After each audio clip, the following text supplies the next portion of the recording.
What if your husband told you he forgot your ticket to Santorini after using your money to fly his entire family there?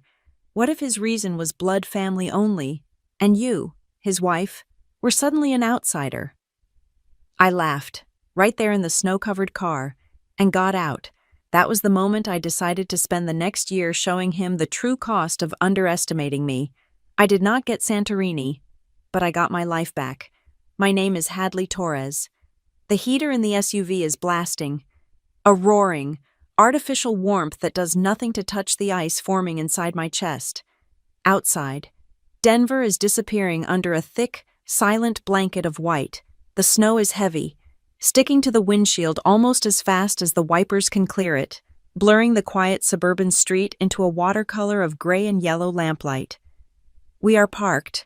We have been parked for 10 minutes. Logan hasn't turned off the engine, and he hasn't looked at me. He just stares through the frantic rhythm of the wiper blades. "So," I say, my voice sounding too loud in the confined space, "dinner with your parents was fine. You've been quiet all night. What is it?" Logan shifts in the driver's seat. The leather groans. He rubs a hand over his face, a face I have loved for a decade, a face I suddenly feel I am seeing through a distorted lens. "Look, Had," he starts, and my stomach tightens. Nothing good ever follows. "Look, Had, about Santorini." My breath catches. The wedding. His sister Brielle's wedding. The trip I have been planning for 6 months. What about it? Did the resort call? Did we lose the booking on the infinity pool suite? He sighs, a sound of pure exasperation, as if I am already being difficult. No, it is just that things have gotten complicated with the venue. Brielle has been stressed. "Okay," I say slowly, waiting for the punchline. Stressing how? She wants to keep it intimate. The venue is smaller than they thought. They had to cut the list. He finally turns to look at me, and his eyes, the clear blue eyes that I always said looked like the Colorado sky, are clouded, shifty. "I think," he says, pushing the words out as if they physically pain him, "I think you are not going to come to Santorini." The hum of the heater fills the silence. The rhythmic thwack-thwack of the wipers seems to be counting down the seconds of my old life. "What?" I say. It is not a question. It is a flat, dead sound. It is just Brielle wants it to be a blood family only. That is it. That is the reason. He is talking faster now, gaining momentum, as if rattling off the lines will make them true. "It is not personal, Had. It is not about you. It is just a family thing. You get that, right? A blood family thing. Not personal." The phrase echoes in the space between my ears. It bounces off the walls of my skull, gaining absurdity with every repetition. Not personal. I feel a strange, hysterical bubble of laughter rising in my throat, and I have to swallow it down. It tastes like acid. I turn my body fully in the seat to face him. The seatbelt tightens across my chest. A sudden, appropriate constraint. "Blood family," I repeat. My voice is quiet. It is frighteningly calm. I seem to be observing this scene from somewhere above the roof of the car. "Exactly," he says, visibly relieved. He mistakes my calm for acceptance. He has always mistaken my patience for weakness. "See, I knew you would understand. It is just for the ceremony and the reception. It is this whole tiny little place on the cliff, and they are super strict about the numbers." I watch a single, perfect snowflake land on the windshield and melt. "Logan," I say, and the calm in my voice is so profound it scares me. "Do you remember who booked the tickets?" He blinks. "What? Well, yeah, you did. You are so good at that stuff. Had, the planning, I am," I agree. "I am very good at it. So good that I remember the exact charge to our joint account. The account that holds, let us be clear, about 90% of my income and 10% of yours. The charge was for $8,755. "Hadley, this is not about money," he says, his voice taking on that familiar, annoyed edge, the one he uses when I am not playing my part correctly. "Oh, it is entirely about money," I say, Because Hadley, the non-blood family, paid for your mother and father. I paid for your Aunt Ruth. I paid for your cousin Troy and his girlfriend, who I am reasonably certain is not a blood family either. I paid for Brielle and her fiancé. Theo, I paid for you. Logan, I booked 7 first-class tickets to Athens and 7 Seaview rooms at the most expensive resort on the island, the resort I found after 40 hours of research. I pause. I let the silence stretch. The heater clicks off, and the sudden quiet is deafening. And the only person, I continue, whose name does not appear on a single ticket, on a single room reservation, is me. He does the thing he always does when he is cornered. He pinches the bridge of his nose, closes his eyes, and lets out a long, suffering sigh.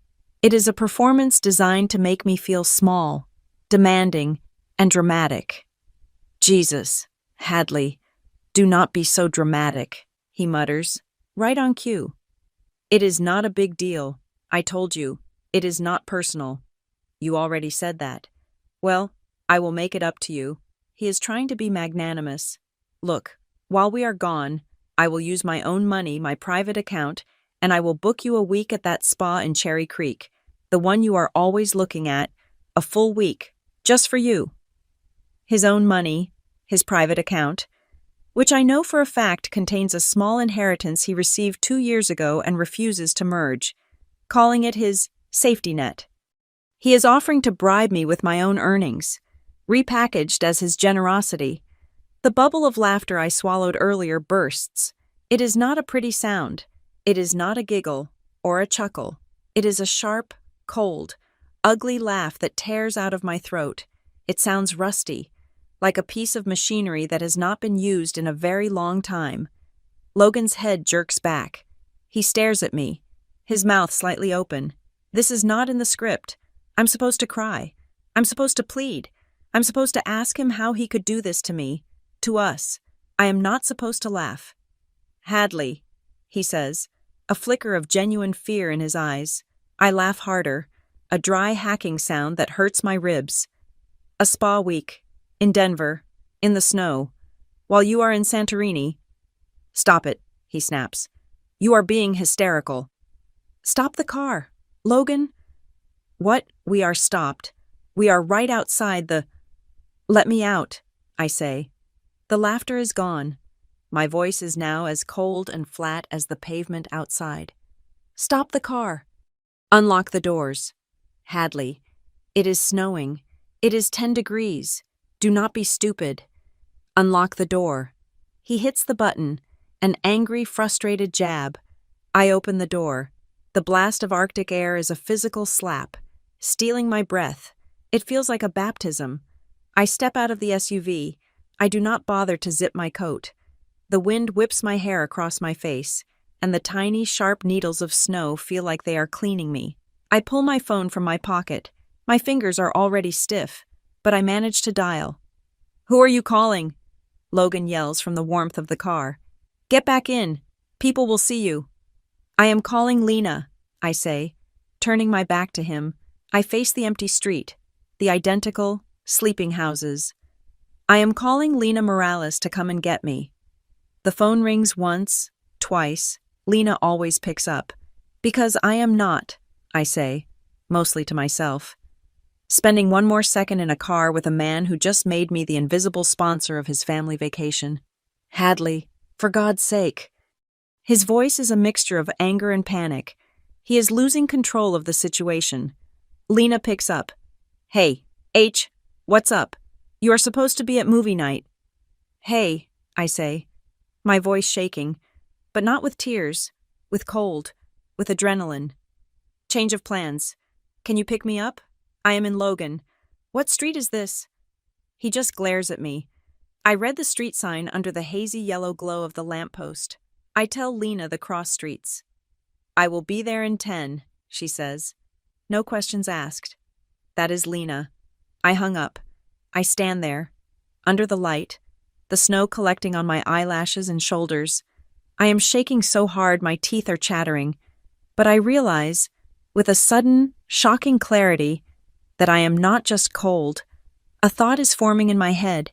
It is crystal clear, sharp-edged, and utterly terrifying.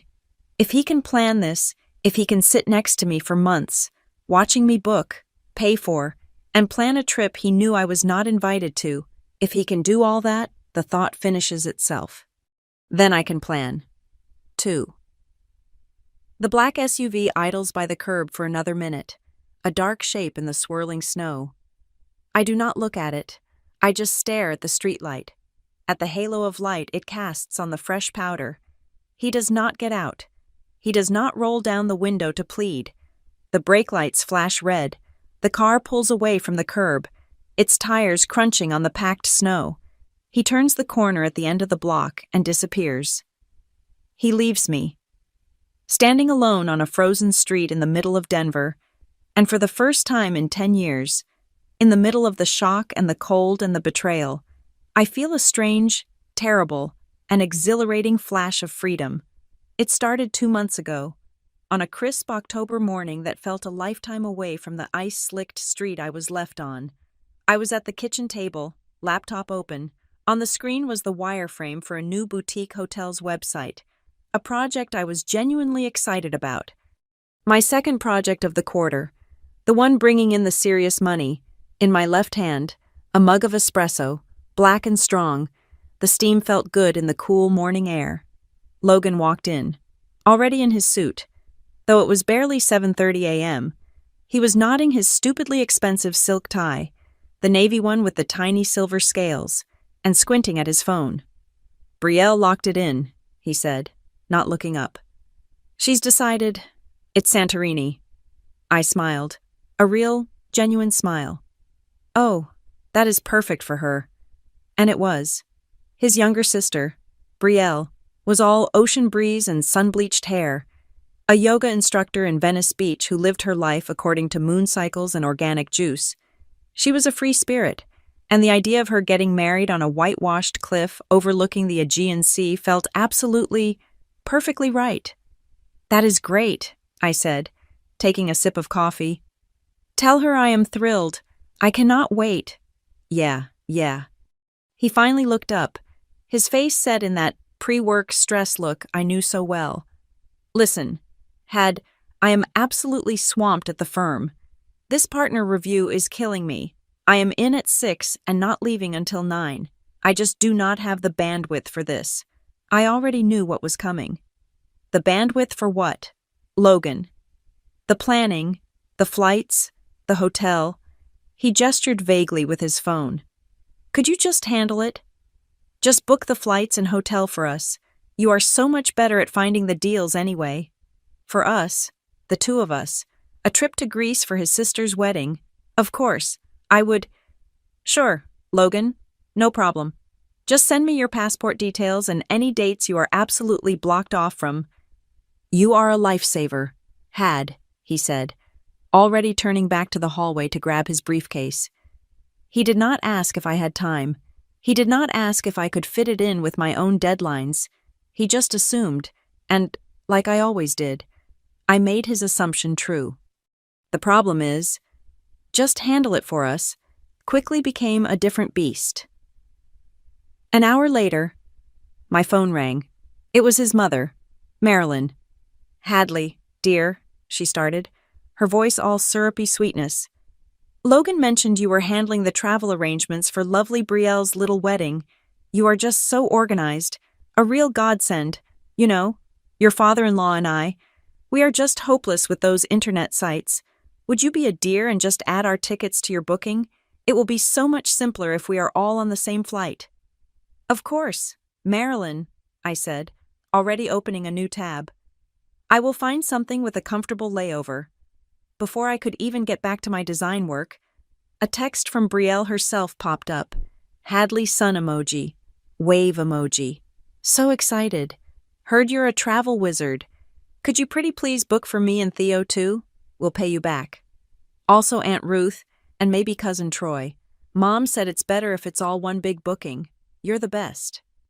Heart emoji. And just like that, I was not just a guest. I was the unpaid project manager, travel agent, and logistics coordinator for the entire Mercer family's European vacation.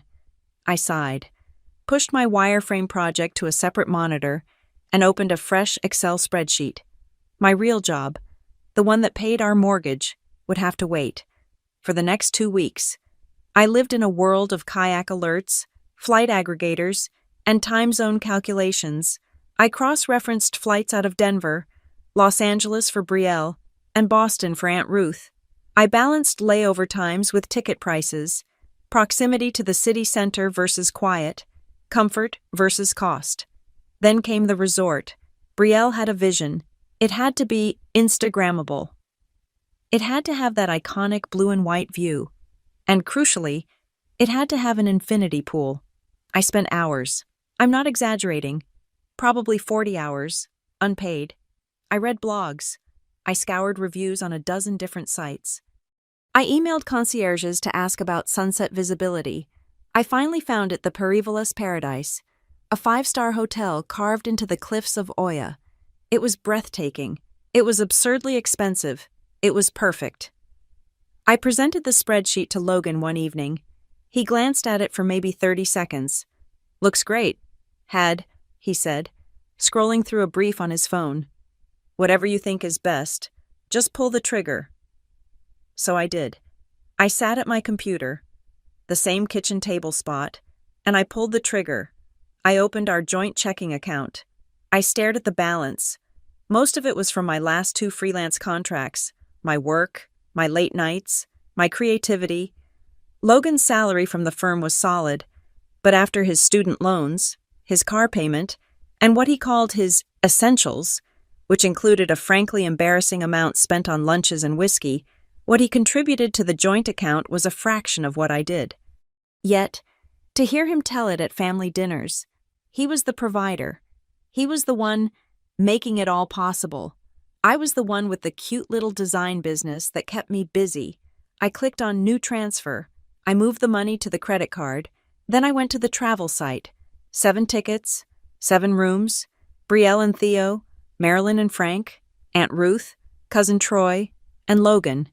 My finger hovered over the Confirm Payment button. The total stared back at me. $8,755. A feeling washed over me. A strange, cold prickle up my spine. It was a tiny, fleeting sensation, like signing a contract without reading the fine print, like agreeing to terms I did not fully understand. I shook it off. This was family. This was marriage. This is what you do. I clicked the button. A cascade of confirmation windows popped up. "Congratulations. You are going to Santorini." The next morning, Logan was knotting that same silk tie. He leaned over, kissed the top of my head. It was a distracted, papery kiss. "Did you get the flights handled?" he asked. "All done," I said, sorting through the flood of confirmation emails and itinerary attachments. "All 7 of you are confirmed. I even got you all in the same row block for the long-haul flight.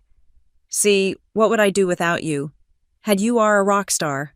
He grabbed his briefcase and his phone, before he even reached the door. He was already deep in an email, his thumb scrolling furiously. He was gone.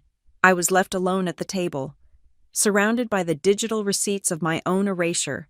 I told myself it was fine. This is what a partnership is. I reasoned. You cannot keep a perfect score. You cannot split everything 50-50 down to the last penny. One person is the talker. The other is the doer. He builds the relationships. I build the spreadsheets. He is the face of the firm. I am the engine of the household. It was fair. It had to be. But as I sat there, forwarding 7 different itineraries to 7 different people, I felt a small, sharp pang deep in my chest, a little splinter of resentment. I ignored it. I drank my coffee. I went back to designing my website. I told myself it was nothing. It was not nothing. It was the first crack in the foundation. It was the first note of a song I did not know I was being forced to learn. It was the sound of a trap being set, and me, walking right into it, holding the receipt in my own hand. The anxiety started, as it always did, at Thanksgiving. Logan's parents' house in Cherry Hills was a shrine to beige and gray neutrality. decorated with an aggressive show-home precision. There was not a single personal photograph, not one comfortable chair. Everything was designed to be looked at, not lived in. The air was thick with the smell of over-roasted turkey and the faint, tinny sound of a football game Logan's father was ignoring in the den. I was in the kitchen, scraping plates, playing the role I was always cast in the helpful, unobtrusive daughter-in-law. From the living room, I could hear the fireworks. Frank, my father-in-law, was holding court, his voice booming over the sound of the game. "And Logan is just crushing it," he announced. "Top of his associate class. They are already talking about the partner track, and he is not even 35. He is the one who is going to put the Mercer name on the door." I paused, my hand deep in a bowl of cold stuffing. I could feel Marilyn, my mother-in-law, watching me from the doorway. She drifted in, a tall, thin woman in a cream-colored cashmere set that probably cost more than my first car. "You are such a help, Hadley," she said, her voice smooth, but her eyes critical of the way I was loading the dishwasher. "It is wonderful that you have your little design business. It must be so nice to have a creative outlet, to keep you busy." I smiled, the tight, polite smile I had perfected over a decade. A creative outlet.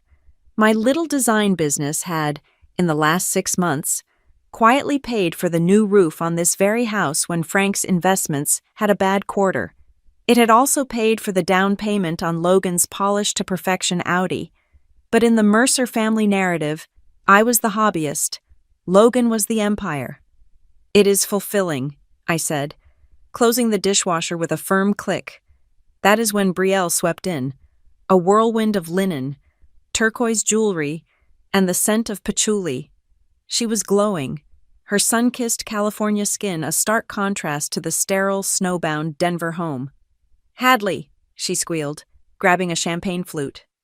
"Okay, so I have locked in the planner. She is amazing. She did a wedding for that one actor you know, the one from that show.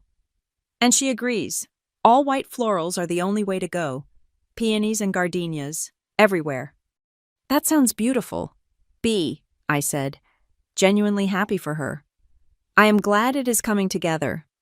"It is. Oh, I am so excited for you guys to see the resort. Your choice was perfect. Theo and I are in the honeymoon suite. Obviously. But..." She was talking a mile a minute, buzzing with energy. "It looked incredible online," I said. "I'm glad I got the bookings in time. I confirmed the 7 tickets. I just need you and Theo to let me know if you want the king bed or the 2 doubles they offered for your room." She stopped, mid-sip. Her smile wavered, just for a second. She put the flute down on the marble island. 7, she said. She frowned, a tiny, confused wrinkle between her brows. She started to count on her fingers, her rings glinting under the recessed lighting. "Mom, Dad," she murmured. "Aunt Ruth, Cousin Troy and his girlfriend, Chloe, me and Theo." She stopped. "That is 7, right? 7. She looked up at me, but the bright energy was gone, replaced by a careful, guarded expression I had never seen on her before. "Wait," she said. "That is 7, but what about Logan? And what about you that makes 9? A cold, heavy object dropped from my throat to the pit of my stomach. "What? No, I just meant, the 7 of you. I booked 7. My mind was racing. 7. The charge was for 7. I had the list. Marilyn, Frank, Aunt Ruth, Troy. But the airline had needed passport information. I remembered getting it from all of them, except I. I tried to laugh, but the sound caught in my throat. "I must have miscounted the group. I will just check the email when I get home. I have been so fried with work." My heart was starting to beat too fast, a frantic drum against my ribs. "I do not even think I booked Logan's yet. I never got his passport information. He kept forgetting to send it to me." "Oh," Brielle said. She would not meet my eyes. She picked up her champagne flute and stared into it. "Yeah, maybe that is it." "Why, what is wrong?" "Nothing," she said, too quickly. "It is just fine. It is probably just a miscount." "Brielle," I said, my voice lower. What is it? She looked around, as if to make sure Marilyn was not listening. It is probably nothing. It is just that Logan mentioned something weird to me on the phone last week, when he was asking about the venue. What weird thing? Just something about how the venue was really strict, and how they had to limit the numbers. She took a quick, nervous sip. He said something about it being better to just keep it to the blood family. You know, no plus ones or non-relatives, to keep it simple. She finally looked at me, her eyes wide with a plea. But I just assumed he was kidding. I told him that was insane. You are not a plus one, Hadley. You are his wife. You are your family. Blood family. The word hung in the air, sterile and sharp, like a scalpel. I am sure he was kidding, I said, my face feeling stiff. You are right. I am just tired. I probably just messed up the booking count. Yeah, she said, nodding, desperate to believe it. Totally. That must be it. I excused myself. I walked, not ran, to the guest bathroom down the hall, the one with the embroidered hand towels that were clearly just for show. I locked the door, turned on the tap, and gripped the cold porcelain edges of the sink. I stared at my reflection. My mascara was slightly smudged. My smile, when I tried to force one, looked like a grimace. Why would he even joke about that? Why is my presence, my place as his wife, even a vague topic? Why did he never send me his passport information? I took a deep breath. I was being ridiculous. I was overthinking. This was the Mercer family, a unit so tightly wound that they saw any outsider as a potential threat. But I was not an outsider. I have been here for 10 years. I grabbed my mascara from my purse and carefully, precisely, fixed the smudge. I reapplied my lipstick. Armor. When we got in the car to go home, the silence felt heavy. The snow had started, a light dusting that glittered on the road. So, I said, my voice deliberately casual. I was talking to Brielle about the flights. Logan was focused on the road, his shoulders tight. I realized I never got your passport info to book your ticket. I need to get that done. And book mine. He flicked his hand, a gesture of pure dismissal. I am driving. Can we talk about this later? I am exhausted. My dad was on my ass all night about the partner track. It will just take a minute. Logan, I just need to know. Later, he snapped. Okay, just later. And later was postponed. It was postponed through the next week. Postponed through the early holiday rush. Later became the unspeakable thing. The tension I felt every time Santorini was mentioned. The question I was apparently not allowed to ask. Until that night, lying in bed, Logan was asleep beside me, a dead weight, breathing the deep, untroubled snores of a man who had nothing on his mind. I could not sleep. The anxiety was a physical weight on my chest. I slipped out of bed, padded into the living room, and opened my laptop. The blue light of the screen felt accusing in the dark. I pulled up my email. I searched Santorini confirmation. There it was. The email from the travel agency. My heart hammered against my ribs as I clicked it. Passenger itinerary. Total guests 7. I scrolled down the list of names. Marilyn Mercer, Frank Mercer, Ruth Mercer, Troy Mercer, Brielle Mercer, Theo Karras, Logan Mercer. I read the list 3 times. His name was there. Logan Mercer. I had booked his ticket. His passport info must have been saved in the system from our trip to Mexico 3 years ago. I had booked 7 tickets, and the party, with me, was 8. My name was not on the list. I sat there, in the cold, dark apartment, staring at the screen. The premonition that had been scratching at the back of my mind for weeks finally broke through. It was not a misunderstanding. It was not a mistake. It was a decision. I closed the laptop. I went back to bed, sliding in beside the man who was snoring, the man whose ticket I had paid for. I stared at the ceiling, feeling the first, terrifying tendrils of a cold, dark certainty begin to wrap themselves around my heart. I am on the sofa in Lena Morales' apartment, wrapped in an old university blanket that smells like her, like safety. It is 3 a.m. Outside, the snow is still falling, but here, it is silent, warm. Lena crashed an hour ago, after forcing a mug of tea with too much honey into my hands and making me promise I would try to sleep. I did not try. My laptop is on the coffee table. Its gentle hum is the only sound in the room.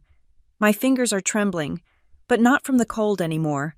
I am about to do something I have never done in 10 years of marriage. I opened a new browser window. I type in Logan's email address. I move to the password field. I pause. Hadley Logan 2015. Our wedding anniversary. He set it up this way. Years ago, when he was still an associate and needed me to check his calendar for him. We should not have secrets. He had said, smiling that easy, brilliant smile. Full transparency. The irony burns, tasting like ash in my mouth. I type the password. I hit enter. The screen flashes. Authenticating. The inbox loads. It feels like a violation. It feels like breaking into a house. Only the house is my own. I click the search bar. My first instinct is to find proof I am wrong, to find a logical explanation.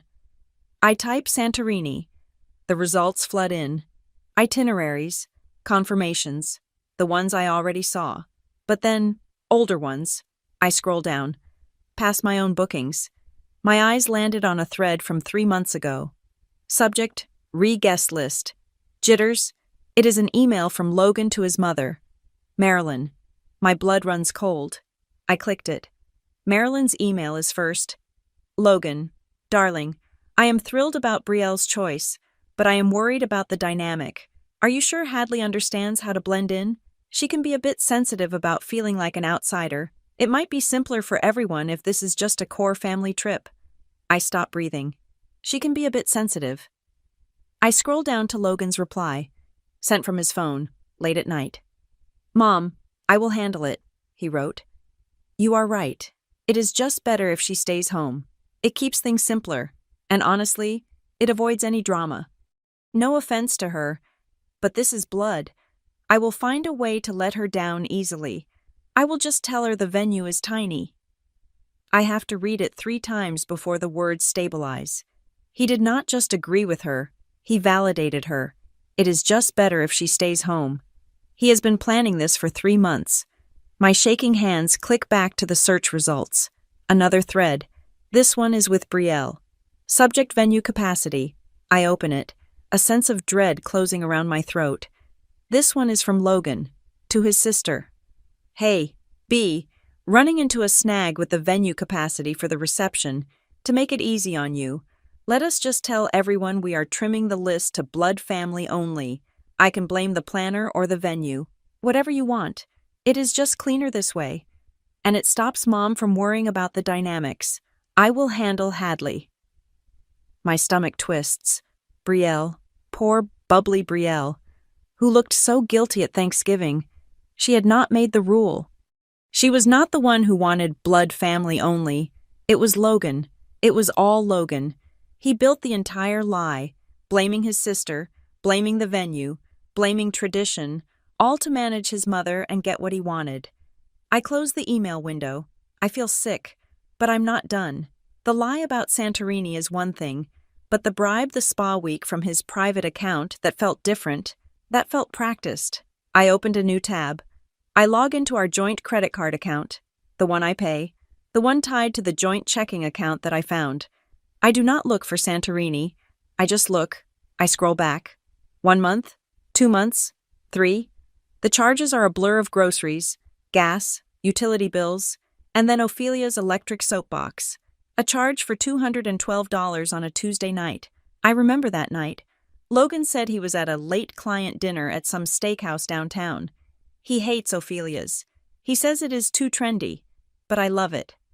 I have been asking him to take me there for years. I keep scrolling. The St. Julian Hotel, Boulder, Colorado. A weekend charge for 2 nights.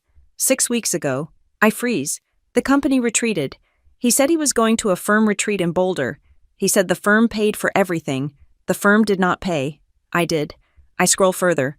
La Fonda on the Plaza, Santa Fe. New M. A charge for 2 nights. A deluxe suite. That was in September. That was the weekend I had that terrible flu. The one that left me on the sofa for 3 days. He was supposed to be at another company retreat. He said he wished he could be home. but the partners were demanding he be there. He was not at a retreat. He was in a deluxe suite in Santa Fe. My hands are steady now. The tremor is gone, replaced by a cold, sharp precision. This is not a search anymore. This is an investigation. I need a name. I went back to his email. I searched for the dates of the Santa Fe trip. A name pops up in his calendar. A calendar invite for Project Sync. The other attendee. Cora Vance. Cora Vance. The name is familiar. I search my memory. Logan. Pouring a whiskey a few months ago. Talking about work. This new associate, Cora. She is a shark. Brilliant. Utterly ambitious. She gets it. He had said it with a kind of detached admiration. I had filed it away as nothing. I type Cora Vance into his email search bar. Hundreds of results. Syncing notes. Rebriefing. Project updates. All professionals. Too professional. I switched to his calendar. Dinner. Cora. Client. Drinks. Cora. Boulder strategy session. Logan plus Cora. My heart is a stone. He was so proud of his seamless ecosystem. He loved that his laptop, his phone, his tablet were all synced, his iMessages, all backed up to the cloud. For safety, he always said. I open the Messages app on my laptop. It syncs. I scroll down until I find her name, Cora, the blue bubbles and the gray bubbles. I scroll up. I found the night of the client dinner at Ophelia's. Cora. That was amazing. I cannot believe you have never been there. Logan, I know. I just needed the right company. Hadley would have hated the music. I scrolled to the Santa Fe weekend. Logan, just landed. Heading to the hotel. Cannot wait to see you.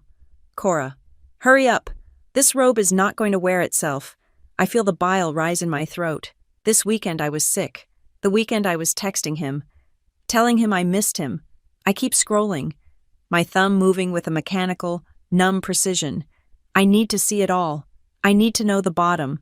I found a conversation from last week, the week after Thanksgiving. Logan, God, Hadley is being so clingy about this Santorini trip. She just does not get it. Cora. The blood family thing, Logan, yeah. She just does not understand the pressure. She does not get what it takes to make a partner. I need someone who is on my level. Not a part-time designer who thinks a client changing a font is a 5-alarm crisis. Part-time designer. The rage that hits me is so pure and white-hot it almost blinds me. My part-time business. The little creative outlet that Marilyn scoffed at. The hobby that just paid for the roof over his parents' heads. The little business that was funding his life. I scroll down. I hit the bottom. The message that finishes it. Cora. Are you sure this is smart, booking these trips on the joint card? Logan, it is fine. She never checks the details. Just the total amount at the end of the month. She is too trusting. Besides, she just paid for the entire Santorini trip for my whole family, dropped over $8,000 and did not even blink. I did not have to spend a dime of my own money. Cora. My God, you have her trained well, Logan. See you in the Aegean. Think of it as our pre-honeymoon. Our pre-honeymoon. Trained well. I do not collapse. I do not throw the laptop. I do not scream. I sit up straight on Lena's sofa. I sit up very, very straight. The woman who was crying in the snow. The woman who was humiliated and abandoned. She is gone. In her place is someone else. Someone I do not recognize, but someone who is terrifyingly clear. I realize, with a sudden, sickening jolt, that every time I tell myself, he is just stressed. It is the firm. He does not mean to be dismissive. Every single time I was gaslighting myself, I was doing his work for him. That ends. Tonight, I get up from the sofa. I walk to Lena's desk in the corner. I plug in her old, dusty printer. The machine whirs. A low growl in the quiet apartment. I go back to the laptop. I start with the emails. Logan and Marilyn. Click, print. Logan and Brielle. Click, print. I go to the credit card statements. The Saint, Julian in Boulder. Screenshot, print. The La Fonda in Santa Fe. Screenshot, print. Ophelia's. Screenshot, print. I go to iMessages. Clingy. Part-time designer. Trained well. Our pre-honeymoon, screenshot, print, a small, warm pile of paper grows in the printer tray. It is a stack of evidence. It is a tower of his betrayal, documented in black and white. I find an empty manila folder in Lena's desk drawer. I slide the papers inside. They fit perfectly. I picked up a black Sharpie, on the tab, in my clearest, steadiest handwriting. I write 2 words. Year 1, Santorini. 2 days later. I was not at Lena's. I was in a high-rise office in downtown Denver, sitting in a chair that was surprisingly comfortable and cost more than my first sofa. The room was all glass and light, with a commanding view of the mountains, a view that screamed expensive and serious. Across the desk sat Simone Alvarez. She was not the kind of lawyer Logan respected. She was not an old-money, good old boy. She was a sharp, impeccably dressed woman in her 50s, with intelligent eyes that missed nothing and a reputation for surgically dismantling narcissistic husbands. I had the Year 1 Santorini folder on my lap. "Tell me," she said, her voice calm. She had not looked at the clock once. I opened the folder. I started with the Blood family email. I laid it on her polished mahogany desk. I followed it with the credit card statements, using a pen to circle the Santa Fe and Boulder hotel charges. I laid out the iMessages, the part-time designer. They trained well. I finished with the pre-honeymoon and the dropped over $8,000 texts. I lined up the printed pages in a neat, undeniable row. Simone read. She did not sigh. She did not offer me tissues. She just read, her expression hardening from professional interest to a cold, controlled fury. When she finished, she stacked the papers, tapping them into a perfect, neat pile, as if aligning the evidence for a jury. She looked up at me, and her eyes were not sympathetic. They were something better. They were angry at me. "Hadley," she said, leaning forward, "I want you to be very clear on what you're looking at. This is not just a man having an affair. This is not just a betrayal." She tapped the credit card statements. "This is financial abuse. He did not just cheat on you. He used your labor, your talent, and your earnings to finance his infidelity. He stole from you. He made you the investor in his affair." The words financial abuse hit me harder than pre-honeymoon. All my life, I was the good one, the responsible one. I paid the bills. I managed the money. I made the plans. I thought I was being a partner. I was just being a target. "Colorado is an equitable distribution state," Simone continued, her voice all business. "That does not mean 50-50. It means fair.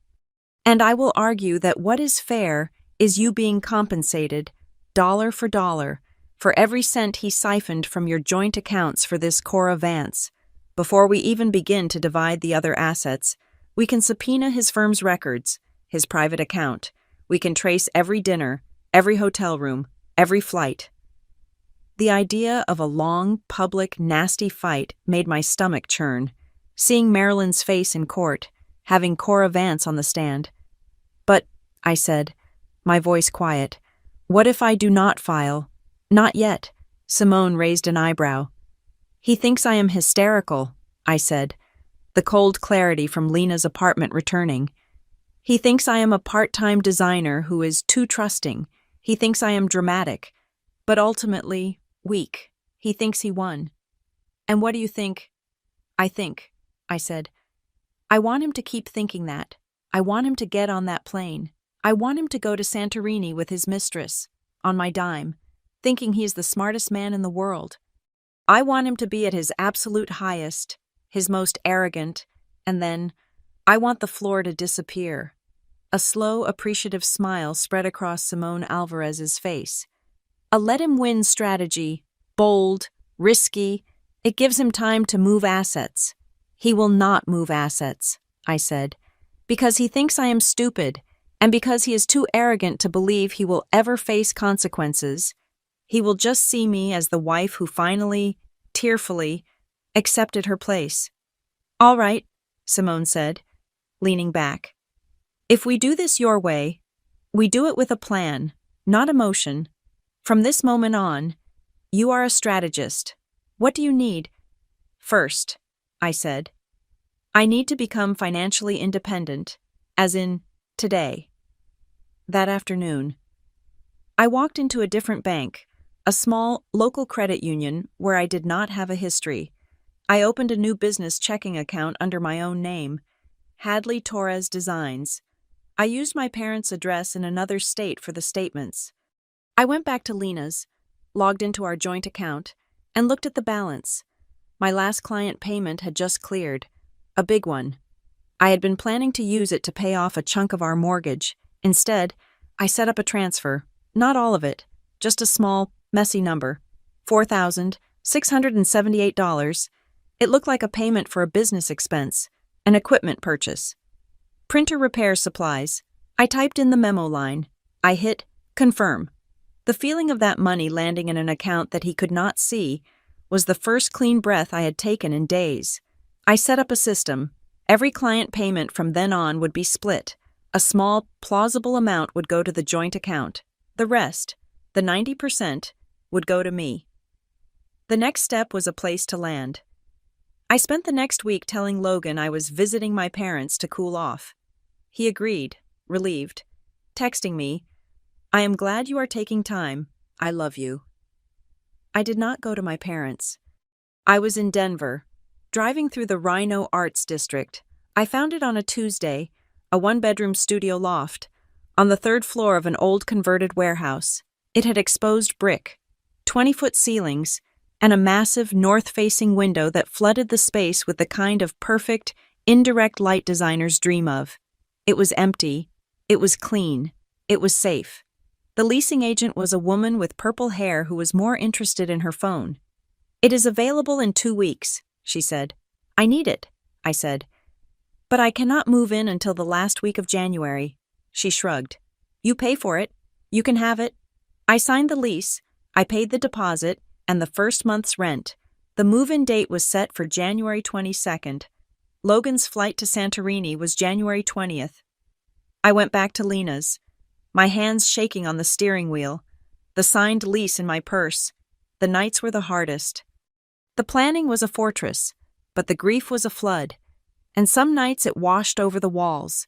Some nights I would curl up on Lena's sofa and just break.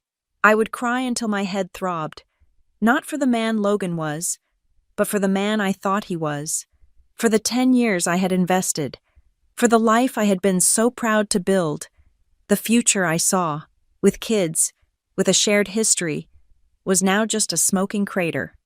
On those nights, I would open my laptop. I had a new document, separate from the legal files.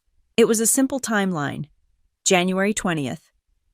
Logan flies to ATH. January 21st. Call moving company confirm. January 22. Move-in day. 9:00 a.m. January 23rd. File petition with the court. Serve Logan via email. Certified mail to his office. I would stare at that timeline until the crying stopped. It was a lifeline. It was a reminder that this was not just an end, it was an extraction. I also started a new journal, a real one, with a leather cover. On the first page, I wrote reasons I stayed and times I chose him over me. I started listing them. The time I turned down a job in New York because he was not ready to leave Denver. The time I used my savings to pay off his remaining student debt so we could start fresh. The Christmases. Thanks. The little creative outlet. The list grew. It was pages long before the week was out. When I met with Simone again, I told her about the apartment, about the bank account. She nodded, impressed. Good. You are clean. You are methodical. She leaned forward, her face serious. Now for the hard part. You are going to go back. You are going to live with him until that flight. And during that time, you cannot break. What do you mean?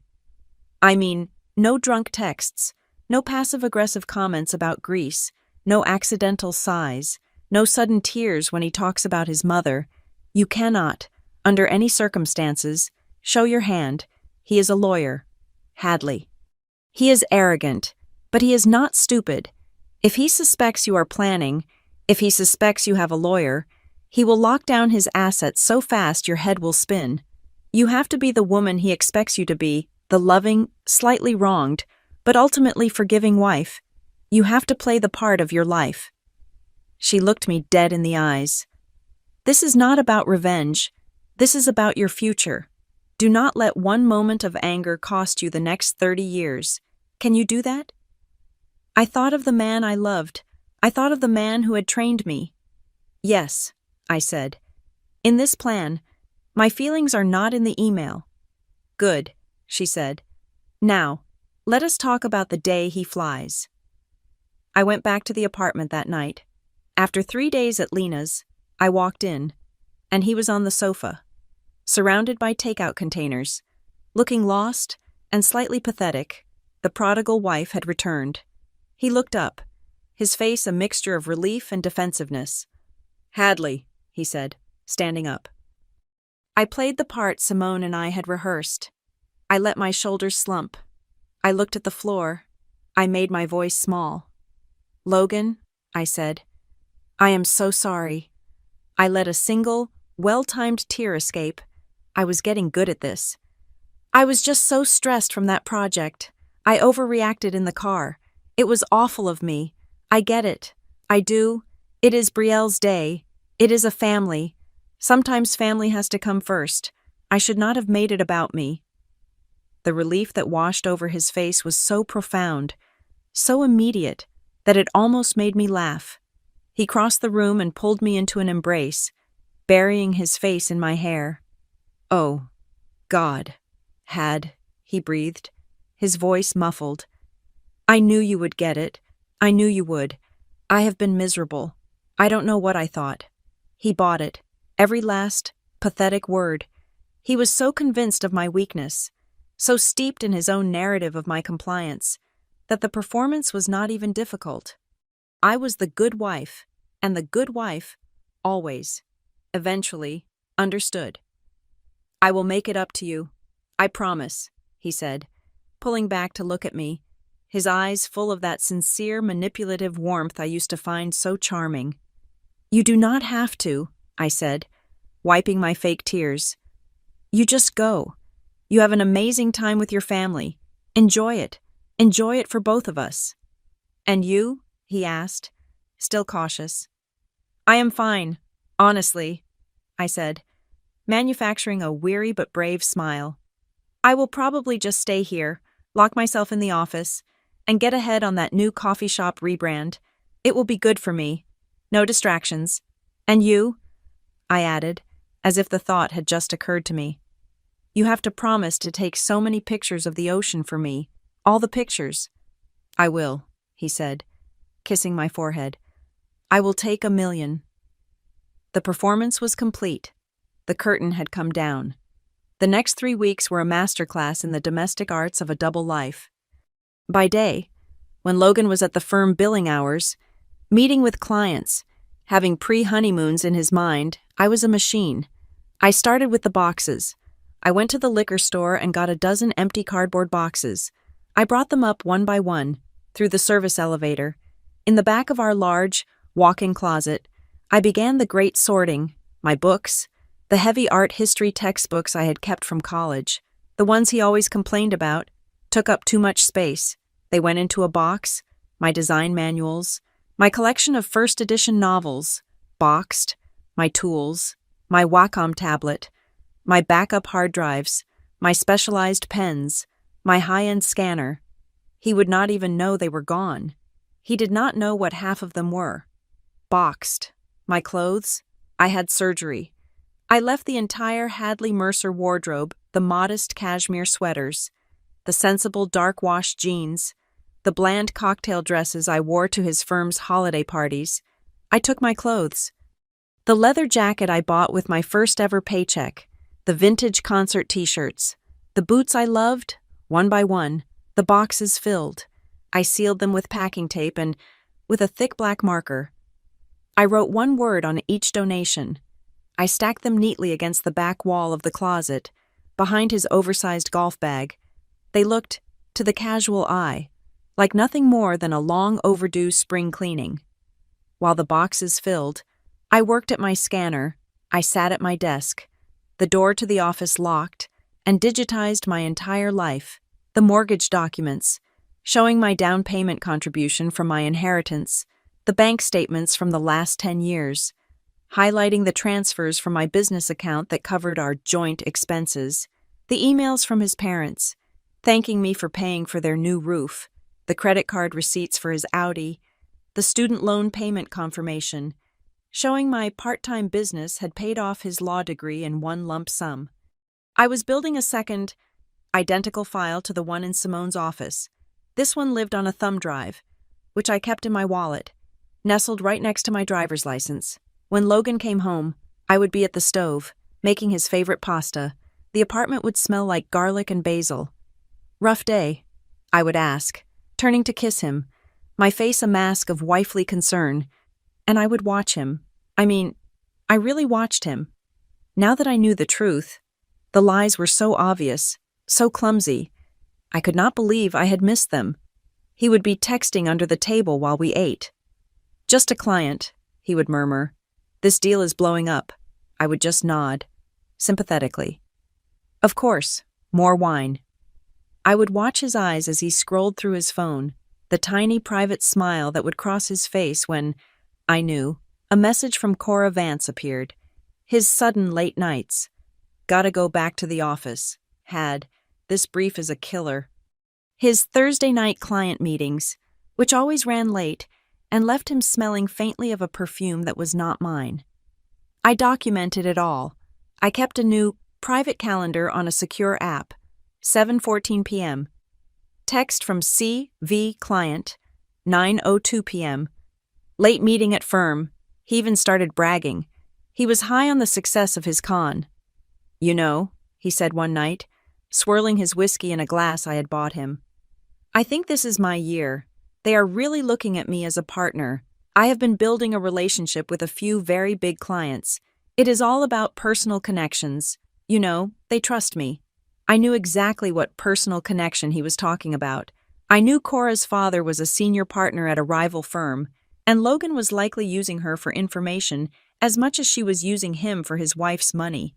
"That is amazing, Logan," I said, putting my hand on his arm.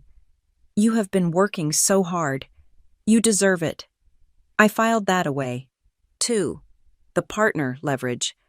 A well-timed, anonymous tip to the firm's ethics board about an associate leveraging an affair for information might just be the cherry on top.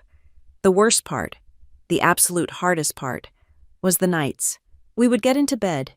He would turn, sling a heavy arm over my waist, and pull me close. I would have to force myself not to flinch. I would have to lie there, rigid, my back against his chest, pretending to be asleep. He would be out in minutes, falling into the deep, untroubled sleep of a man with a clear conscience, or perhaps just a profound lack of one.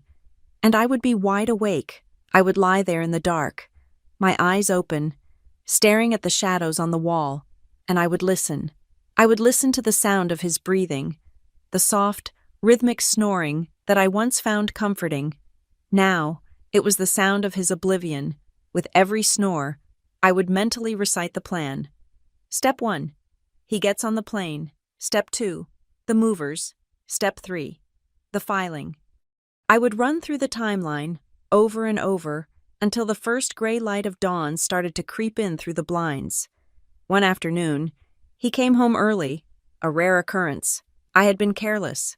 I was in my office, on the laptop, and I had been looking at the Perivolous Paradise website, the one I had booked for them.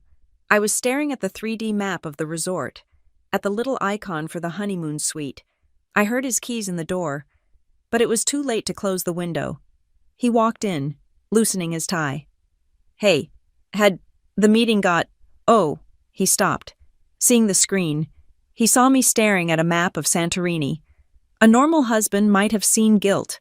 A normal husband might have felt a pang of remorse. Logan just saw his victory. He walked over, stood behind me, and kissed the top of my head. "What are you looking at?" I did not turn around. I smiled, a soft, melancholy, and utterly believable smile. I pointed to the cluster of white buildings on the cliff. "Just this," I said, my voice just a little twisted. I was reading the reviews. You are all going to love it. People say the sunsets from that terrace are so beautiful. They just want to cry. I let my voice crack. Just a tiny bit. On the last word. He chuckled, a low, patronizing sound. He rubbed my shoulder. Aw, I will take a video of it for you. I promise. It is not the same. I know. But he did not hear the sarcasm. He did not hear the warning. He just heard beautiful and Santorini and cry. He heard what he wanted to hear, that I was sad, that I was resigned, but that I was, ultimately, his. You are the best, I said, reaching up to pat his hand, to his family, to our friends. I was the picture of the supportive, if slightly tragic, wife. I helped Marilyn pick out a new resort wear outfit. I confirmed the car service to the airport for all of them. I was the quiet, efficient stage manager for the grand production of my own betrayal. And not one of them, not even Logan, noticed that I was the one holding the rope, ready to bring the entire set crashing down. My alarm was set for 4 a.m. I did not need it. I had not slept.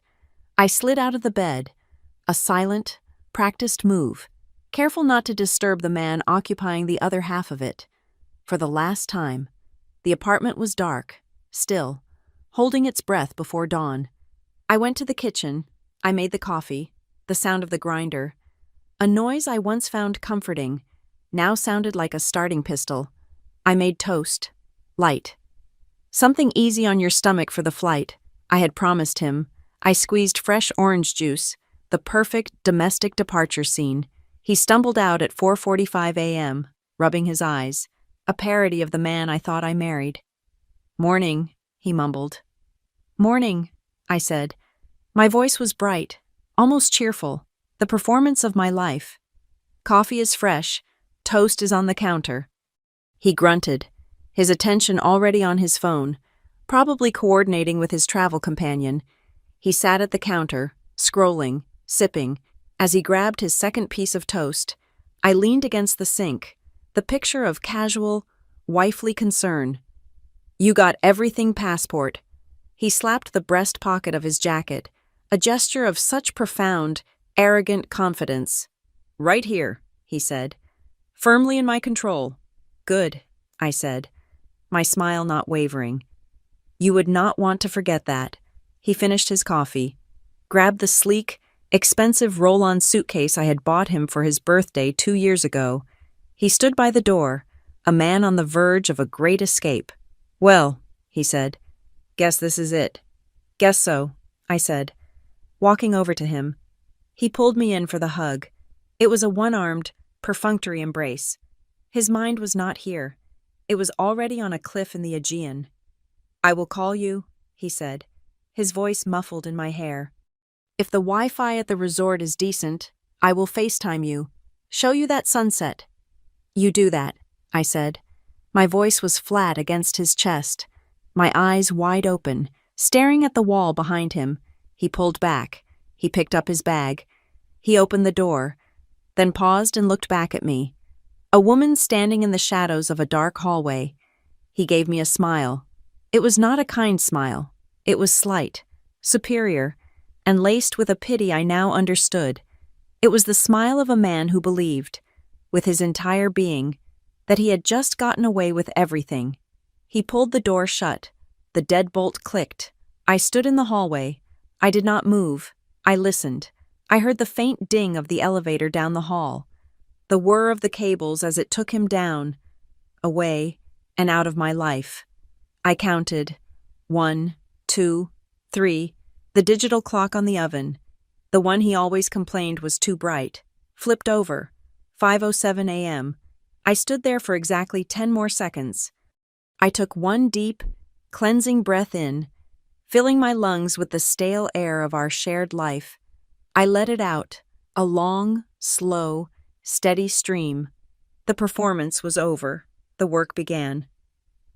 I walked to my office, picked up my phone, and dialed the first number on a list I had named Departure day. Apex movers, a groggy voice answered. This is Hadley Torres, I said. My voice was crisp, cold, and clear. I am confirming my 9 a.m. pickup at the service entrance. I will meet you downstairs. I hung up and moved. There was no time for grief. I had a schedule. I changed into my extraction uniform black jeans, a black t-shirt, running shoes. I pulled my hair back into a tight, severe ponytail. Then, I began the purge. I pulled the dozen boxes, the ones marked donation. From the back of the closet, they were ready. I went to the kitchen, my Vitamix blender, bought with my first big freelance check, boxed, my set of Henkel's knives, boxed, my beautiful copper-bottomed pots, my espresso machine, my grandmother's cast iron skillet, the one thing I brought into this marriage that had any real history. It all went into boxes I had hidden under the bed. I was methodical. I had surgery. What did I leave behind? I left his prized, wall-mounted collection of single malt whiskey. He loved to show it off to his friends. I left the stupidly oversized 85-inch television that dominated our living room. I left his surround sound speakers, the ones he spent an entire weekend calibrating. I left his life, his shell, his things. I went to the bathroom. My skincare, my makeup, my medications, all went into a duffel bag. I left him, neatly arranged. By 8:30, the apartment was a ghost town. It was still furnished, but its soul was packed and waiting by the door. At 8:59 a.m., my phone buzzed. The movers were in the loading bay. I met them at the service elevator. 3 men in matching blue uniforms. The foreman held a clipboard. Hadley Torres. That is me, I said. Apartment 1203. It is all packed. Everything that is coming with me is marked with green tape. Everything. If it does not have green tape, it does not move. Understood. Green tape? Got it. The rest stays. The rest stays, I confirmed. They got to work. A whirlwind of efficiency. While they moved, I sat at my antique writing desk, the one piece of furniture, marked with green tape, that I would sit on last. I opened my laptop. I opened my email. I pulled up the draft. The to field was a firing squad, the head of human resources at Logan's firm, the managing partner, the entire ethics committee. The subject line was beautifully, terrifyingly neutral. Subject issue affecting professional ethics, Associate Logan Mercer. The body of the email was my masterpiece. It was not emotional, it was objective, clinical. To whom it may concern, I am writing to provide documentation regarding a pattern of behavior that may constitute a breach of firm policy and professional ethics. I have become aware of certain irregularities in travel and expenses. I outlined the misuse of our joint credit card for non-firm related travel. I attached the PDF. Year 1, Santorini, the hotels, the flights, the pre-honeymoon text. I highlighted the text where he mentioned Cora, an associate, and her father, a partner at a rival firm, in the same breath. I did not accuse, I did not yell. I just presented the evidence. I provide this information as a concerned party, assuming the firm would want to be aware of any potential liabilities or ethical conflicts involving its associates. Sincerely, Hadley Torres. My finger hovered over the send button. I could hear the sound of packing tape being ripped, the heavy thud of a dolly on the hardwood floor. I clicked send. The email was gone. The bomb was in the mail. "Ma'am," the foreman called from the doorway. "That is the last of it. We are ready for you." 1 minute, I said. I shut the laptop and slid it into my backpack. I walked to the kitchen island. The granite was cold. This was the place where I had planned his sister's wedding, the place I had paid for my own humiliation. I took the white envelope from my backpack. Inside a copy of the divorce petition, filed by Simone's associate at 8 a.m. this morning. The screenshots, a printout of the email I had just sent to his firm, and on top, a single, short, tear-free letter. "Logan, you were right. It is blood family only. You just forgot that you are no longer mine. I paid for your trip to Santorini. Your trip back is your own problem. Hadley. I slid my wedding ring from my finger, the 3-carat princess cut he was so proud to have given me. It felt like nothing. I placed it on top of the envelope. Next to the envelope, I placed my apartment key. Then, I did the last thing. I opened my phone. I pulled up the airline confirmation email, the one he had assumed I never looked at. Confirmation code, Zulu 6 Delta. I clicked Manage Booking, passenger Logan Mercer, outbound flight Den to ATH, status checked in, return flight ATH to Den, status confirmed. I scrolled down, cancel itinerary. A pop-up appeared. Are you sure this action is non-refundable? I clicked Cancel Return Flight. A new screen. Your outbound flight remains active. Your return flight has been canceled. He would not know. Not until he was standing in the Athens airport. His pre-honeymoon over, his career a smoldering ruin. He would be stranded. No money, no job, and a part-time designer wife who was now a ghost. Ma'am, the mover called again. Coming, I said. I walked out of the apartment. I did not look back. I pulled the door shut, and I did not just let it swing. I pulled it until I heard the definitive final click of the latch. I followed the movers into the elevator. The doors slid shut. The polished steel walls were a perfect mirror. I saw a woman's reflection, a woman in a black t-shirt, her hair pulled back, a backpack on. She looked tired. She looked worn, but she did not look broken. She did not look like Mrs. Mercer. She did not look like a hobbyist. She looked like a woman who had just planned and executed the most perfect, meticulous escape of her life. The elevator dinged in the lobby. The doors opened. I walked out into the bright, cold, blinding January morning. The new apartment is a kingdom of echoes. It has 4 walls of exposed brick, a concrete floor, and 20-foot ceilings.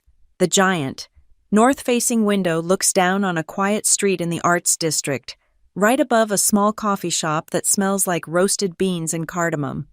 The movers left my few possessions in a neat pile in the center of the room. My desk, my bed frame, my drafting table. A dozen boxes marked with green tape. It is not a home. It is a blank canvas.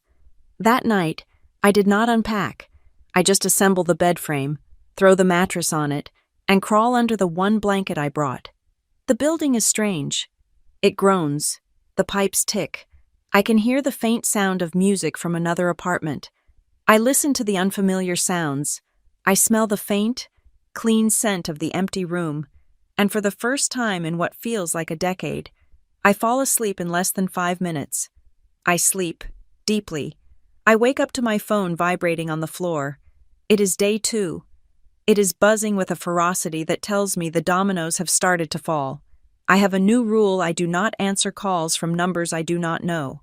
This one is from a number I do not recognize. But the +30 country code is a dead giveaway. Greece? I let it go to voicemail. 5 seconds later, a new icon pops up, a voicemail. I press play and put the phone on speaker. Logan's voice, tinny and distorted, fills the empty studio. It is not the confident, charming voice he uses. It is a ragged, sharp-edged bark. Hadley, what the hell is going on? What did you do? I am trying to pay for breakfast and every single one of our cards is declined. Our joint account is frozen. I just got an email. Hadley from the managing partner, asking me to explain a list of ethical breaches. They called me in the middle of Brielle's wedding week. What the hell did you do? You betrayed me in the middle of my family's trip. Call me back. Call me back right now. The voicemail ends. I stare at the phone. You betrayed me. The sheer, unmitigated gall of it.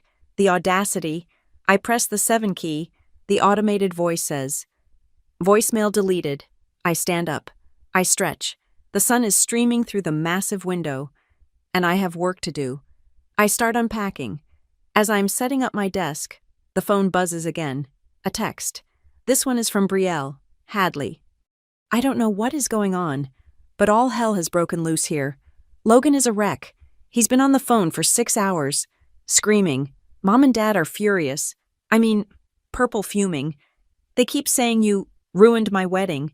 A new message pops up before I can respond. And Cora, that woman from his office, She's here, she was here, as his +1, and since this morning, she's completely disappeared. She didn't come to the family breakfast. She's not answering her phone.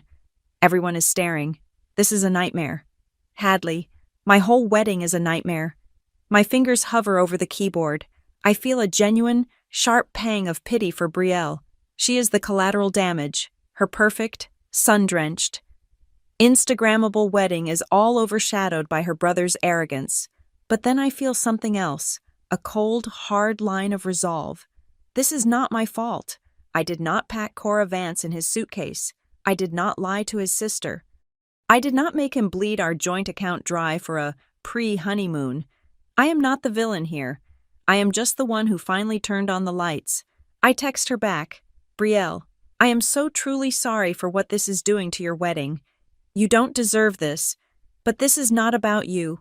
This is a consequence of Logan's choices, not mine. Please, try to enjoy your day. She does not text back. I put the phone on silent and placed it on the other side of the room. I spend the rest of the day building my new life. I assembled the flat-pack IKEA shelving. I set up my drafting table by the window. The light perfect. I created a mini office in the corner. With my mood board, the one I used to hide in our spare room, now hung proudly on the brick wall. I am not a part-time designer here. I am the CEO. The next day, I made 2 calls. The first is to a new client, a startup that needs a full branding package. They found my portfolio online. What is your project rate? The founder asks. I look around my new, empty studio. I think of the part-time insults. I think of the $8,000 for Santorini. I calculate the number in my head, the real number, the one based on 10 years of experience and a portfolio that kicks ass. Then I add 20%. My fee for a full identity package is $15,000, I say. My voice does not shake. There is a pause. Okay, the founder says. That is more than we budgeted, but your work is exactly what we want. Let's do it. Sending the contract now. I hung up. I have just made, in one project, what Logan earns in a month. The fear I always had, the fear of out-earning him, of making him feel less than, evaporates. The second call is harder. Ro's office, a kind voice says. Hi, I say. I would like to make an appointment. For me, Hadley Torres. Dr. Ro is a woman in her 60s, with a warm, no-nonsense face and a deep, comforting voice. I sit in her comfortable, plant-filled office. So, she says, tell me why you are here. Hadley, I am here, I say, because I just left my husband, and I need to understand why I let myself become his personal banker for a decade. I need to understand why I kept saying, it is just stress, when he was stealing from me. I need to understand why I felt guilty for being good at my job. She nods slowly. Well, she says, it sounds like we have a lot of good work to do. I walk out of her office an hour later, feeling like I have just had a deep tissue massage on my soul. It hurts, but it is a good hurt. The rest of the week passes in a blur of work and healing. I am building a brand. I am building a life. On Friday, the phone buzzes again. The +30 number, another voicemail. I am almost curious. I press play. The voice is different. The rage is gone. It has been replaced by something worse, panic. Hadley, pick up the phone. He sounds ragged. He is not in a quiet room. I can hear the robotic, multilingual announcements of an airport. Athens. Hadley, they are doing an internal investigation. They are talking about clawbacks. Cora is a complete mess. She is saying I coerced her. She is trying to save her own skin. And, Hadley, what did you do on the flights I went to check in for the flight home? There was no ticket. There is no reservation. It is gone. Hadley. The PNR was for all of us. You canceled the whole thing. He is starting to hyperventilate. I am stranded. I am in Athens. And I have no money. And I do not have a flight home. You did this. You cannot just leave me here. After 10 years. How could you be so cruel? Cruel. The word hangs in the sunlit air of my studio. I laugh. It is not the ugly, rusty laugh from the car. This one is clean. It is light. It is genuine. Cruel, I think, is convincing someone you love them while you use their money to take your mistress on a pre-honeymoon. Cruel, I think, is blaming your sister for a lie you invented. Cruel, I think, is calling a woman a part-time designer while her work pays for your entire life. This is not cruel. This is just cause and effect. I deleted the voicemail. Later that night, I am scrolling through Instagram, a new post from Brielle. It is a photo of her and Theo, kissing. The Santorini sunset is behind them. It is a beautiful photo, but her smile does not reach her eyes. She looks strained. I scroll through the other photos in the carousel. Her and her parents, all three of them forcing smiles. Her and her bridesmaids. Noticeably absent from every single photo, Logan. His absence is a story in itself. I tap the comment button. I do not mention him. I do not mention the drama. I just write, congratulations. Brielle, you look breathtaking. That sunset is everything. I put my phone down. I look around my studio, at the boxes that are now unpacked, at the life that is now mine. And I get back to work. The first few months were a reconstruction. The snow melted, and the sharp, bright green of a Denver spring pushed its way up through the mud. My life was doing the same thing. The news about Logan came to me indirectly, which was a blessing. I was in a pitch meeting with a new potential client, a woman who ran a competing law firm. She was looking at my portfolio, at the coffee shop rebrand. "This is stellar work, Hadley," she said. "You're new to the scene, or just new to me?" "Just Hadley Torres now," I said. "I was Hadley Mercer." Her eyebrows shot up. "Oh, that Mercer." She leaned forward, a conspiratorial glint in her eye. "Well, in that case, congratulations on the rebrand in every sense of the word. My cousin is an associate at his firm. You know, your ex as well. He is radioactive." I kept my face a perfect, neutral mask. "Oh, honey," she said. "They took him off the partner track, indefinitely. Slashed his bonus, and word is, he is on mandatory ethics training for the rest of the year. He got pulled from every high-profile file. My cousin said he is lucky he was not reported to the bar for what we call creative expenses. He is basically just reviewing documents in a back room now." I took a sip of my water. "I had not heard," I lied. "Well, you did him a favor," she said. "Now, let's talk about your rate." That news explained why the divorce had been so terrifyingly fast. Simone had been ready for a war. We had presented our terms. I keep my business. Hadley Torres Designs, LLC, entirely separate from the marital assets. I keep the new apartment and its contents. And the kicker, I would be reimbursed, dollar for dollar, for the $8,755 Santorini trip and all documented expenses related to his affair, which we had itemized down to the last bottle of wine in Santa Fe. We expected them to fight. We expected them to drag it out for years. They signed it in a week. "His lawyer is not an idiot," Simone explained, sounding almost disappointed. "He saw our folder. He knew our next step was to subpoena the firm's client billing records to cross-reference with Logan's retreats. He did not just see an affair, Hadley. He saw a pattern of potential client fraud.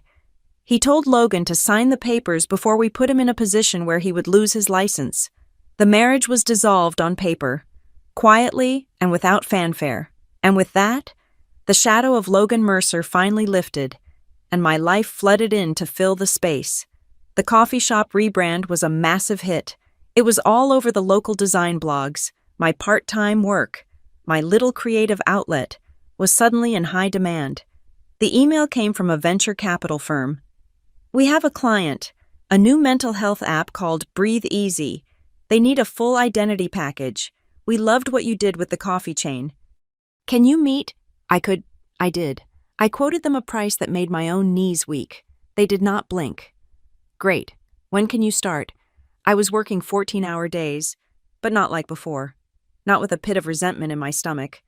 This was a 14-hour day of pure, unadulterated creation. The work was mine. The money was mine. It was too much. I was drowning. in the best possible way. I called Lena. "I am drowning," I said. "I need an assistant." "No," Lena said. "You need an associate. My cousin, Alex, just graduated, brilliantly talented, and organized to the point of being terrifying. I will send their portfolio." Alex started as a freelance assistant. Within a month, I had hired them full-time. Hadley Torres Designs was now a two-person studio. We had a wait list. We were turning down clients. My name was mine again, and it was no longer associated with being Mrs. Mercer. My personal life went through a similar, clarifying purge. The wives of Logan's colleagues, the ones I had spent years having polite, agonizing dinners with, evaporated. I was no longer useful to their husbands' networking. Good riddance. I kept Lena. I kept my college friends. I kept the people who had seen me all along.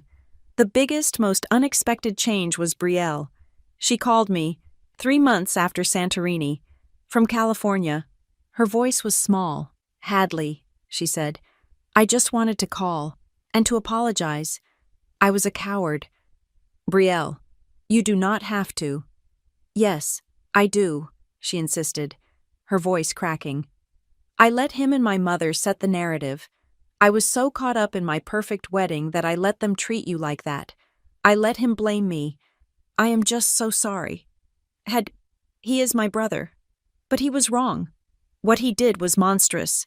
And I just wanted you to know Theo and I, we are on your side. We are on Team Hadley. For whatever that is worth." I cried. For the first time, it was not a tear of grief or rage. It was released. I started living. I went to the Denver Art Museum on a Saturday, just to walk. I was standing in front of a 19th century textile, lost in the colors, when a man standing next to me said, "It is the blue. Is it not that impossible shade?" His name was Julian. He was an architect from Toronto, in Denver for a 6-month project. He had kind eyes and a Canadian accent. We talked for an hour, about art, about the way the architect had used light in the museum. We did not talk about marriage or divorce. We talked about work, color, and form. He emailed me a week later, "Saw this building. The way the light hit the brick reminded me of our conversation. Hope you are well." It was not dating. It was not a romance. It was just a conversation, a connection with someone who understood the joy of building something from nothing. It was nice.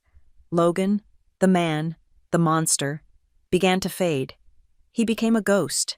He would appear in my dreams sometimes, but he was not the villain.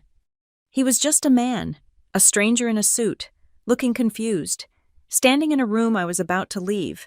I would wake up, not in a cold sweat, but just bored. I would write it in the journal Dr. Rowe had me keep. Saw L in a dream. He looked lost. I felt nothing. Then, one afternoon in late summer, I saw him, in real life. I was walking back from a client lunch, coffee in hand, my mind on a logo. He was standing across the street, waiting for the light to change. I stopped. My breath hitched. It was him, but not him. The man I remembered was 6'2", all polished confidence and expensive suits, a shark. This man was gray. His suit, which I recognized, was wrinkled and hung loosely on him. His hair was messy. His shoulders were slumped. He was looking at his phone, but not with the focused intensity of a partner-track lawyer. He looked tired and small. The light changed. He shuffled across the street with the rest of the lunch crowd. He did not look up. He did not see me. He passed within 10 feet of me, a ghost in broad daylight, and vanished into the crowd. I stood there, waiting for the wave of panic, the rage, the grief. Nothing came. He was just a man, a sad, tired man in a wrinkled suit. He was a character from a story I was not living in anymore. I took a sip of my coffee and kept walking. My life was full. My studio was thriving. My new apartment finally felt like home, but there was one last thing. The divorce was final. The assets divided, but the last piece, the official court date to finalize the financial compensation order, the Santorini Fund, as Simone called it, was still pending. It was the last string. the final, formal acknowledgement, on public record, of what he had done. It was the last, ceremonial closing of the door. And it was next week. The hearing room was small, beige, and smelled like stale coffee and floor wax. It was aggressively anticlimactic. I sat next to Simone, my back straight, wearing a navy blue dress I had bought with my own money from my own business. Across the room, I saw him, Logan. It was the first time I had been in the same room with him in almost a year. He was a stranger. The man I had seen on the street had been a preview. This was the full picture. He was thin, his expensive suit hanging off his frame like a costume. His skin had a gray, unhealthy pallor. His eyes, when he dared to lift them, were deep-set, hollow, and utterly devoid of the arrogant spark that had once defined him. He looked tired. He looked beaten. He looked irrelevant. His lawyer, a man who looked as weary as his client, was droning on. He was trying, weakly, to argue against the compensation amount. "Your Honor," he said, shuffling papers, "Mr. Mercer concedes the divorce is final, but this claim for reimbursement is punitive. These expenses were a misunderstanding of marital finances, a clerical error in bookkeeping, not malice." A clerical error. He called Santa Fe a clerical error. Simone stood up. She did not raise her voice. She did not have to. She walked to the lectern and placed her binder on it. "Your Honor," she said, her voice crisp and clear. This was not a clerical error. This was a pattern of calculated, deliberate financial abuse. She projected the evidence onto the screen. "This," she said, "was not a clerical error." A screenshot of the $8,755 charge to the travel agency. It was the funding for a trip my client was explicitly uninvited to. She clicked. A new slide. "This," she said, "was not bookkeeping. On October 3rd, Mr. Mercer flew to Santa Fe. A trip he told my client was a mandatory company retreat. It was paid for by their joint account, which my client funded with 90% of her earnings. Here," she clicked, "are the text messages confirming his romantic meeting with Ms. Cora Vance at that hotel." She clicked again. The hotel bill from Boulder, the dinner receipts from Ophelia's, the timeline, matching dates and text messages, was a perfect, horrifying, undeniable web of his deceit. "This was not malice, Your Honor," Simone concluded. "It was theft, plain and simple. He stole from his wife to fund his affair." The room was silent. Logan's lawyer was looking at his shoes. Logan was staring at the table. The judge, a woman with zero patience, looked at the screen and then at her own notes. "The evidence is comprehensive, but it seems to hinge on the testimony of a third party who is not." "Your Honor," the court clerk interrupted, "the court did issue a subpoena in this matter. Given the potential professional crossover and the ambiguity of Mr. Mercer's financial relationship with his firm, we call Ms. Cora Vance." Logan's head snapped up. I saw his face go from gray to ghost white. He looked like he had been shot. I glanced at Simone. She gave me a tiny, almost imperceptible smile. She had done this. Cora Vance walked in. She was not the shark-like power broker I had imagined. She was a young woman in a simple, conservative black dress. Her hair pulled back. She looked terrified, but she also looked determined. She looked like a woman who was here to save the last remaining shred of her own career. She was sworn in. The judge's clerk was direct. "Ms. Vance, were you aware of Mr. Mercer's financial arrangements for these trips?" Cora took a deep breath. She did not look at Logan. She looked only at the judge. "Yes," she said. "I was—" "And were you aware that he was using a joint account, funded by his wife?" "Yes," she said. "I questioned it. I told him it was reckless. Using the joint card and blurring the lines with his firm's expense accounts. I told him it was a massive risk." "And what was Mr. Mercer's response?" Cora looked down. Her voice was quiet, but every person in the room heard her. "He laughed. He told me, he said, Hadley is too busy with her little design hobby. She's too trusting. She will never leave. She's trained." "Trained," The word hung in the sterile air. An epitaph for my former self. The judge looked at Logan, her expression cold. Logan was shaking. He was vibrating with a silent, impotent rage. His knuckles were white. "You," he suddenly yelled. His voice was a ragged croak. He was pointing at Cora. "You lied, you were in on it. You used me." Then he turned, his wild, hunted eyes finding me, sitting there, silent. "And you," he roared, lurching to his feet. "This is all your fault." His lawyer was trying to grab his arm, to pull him down. But the dam had broken. 10 months of humiliation and failure were pouring out of him. "If you had not sent those documents," he screamed, his voice cracking, pointing a shaking finger at me, "if you had just kept your mouth shut, I would still have my career. I would still have my shot. You ruined me. You did this." He had just confessed to everything in front of a judge. He admitted the documents were true. He admitted his career was the only thing he ever cared about. He admitted his own guilt in one pathetic, self-immolating tantrum. "Mr. Mercer?" The judge's voice cracked like a whip, but it was too late. "That is enough." The room was dead silent. Logan sank back into his chair. A broken man. Finally, publicly. Defeated by his own words, the ruling was swift. The judge did not mince words. "Based on the overwhelming evidence provided, and Mr. Mercer's own clarifying statements in this courtroom, the court finds entirely in favor of Ms.